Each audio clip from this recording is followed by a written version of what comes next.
নমস্কার। প্রায় ২০০ বছরের ইংরেজ শাসনের পরাধীনতার গ্লানি বহন করতে হয়েছে ভারতবাসীকে। কিন্তু বাংলার সাধারণ মানুষ, বিশেষ করে কৃষক সমাজ, তারা ইংরাজ শাসনের প্রথম লগ্ন থেকে এর বিরুদ্ধে তীব্র আন্দোলন গড়ে তুলেছে। বাংলার জনগণের কাছে ব্রিটিশ শাসন ছিল প্রথম থেকেই বিদেশি শাসন। যদিও প্রকৃত অর্থে স্বাধীনতা অর্থের নয়, মূলত বাংলার কৃষক বিদ্রোহ করেছিল আত্মরক্ষার্থে। এদের নিজেদের মধ্যে কোনো যোগসূত্র না থাকায় ইংরেজ শাসক শ্রেণী এদের দমন করতে পেরেছে প্রতিটি ক্ষেত্রে। কিন্তু বিদ্রোহের অভ্যুত্থানগুলি স্বাধীনতার বীজ বপন করেছে বাংলায়।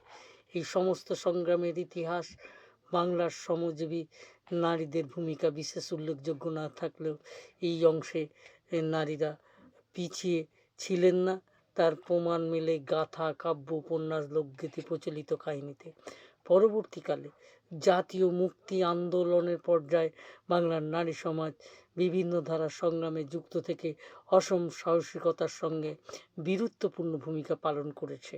আজকের আন্তর্জাতিক নারী দিবস সম্পর্কের বক্তব্যের এইটুকু আজকে রাখলাম।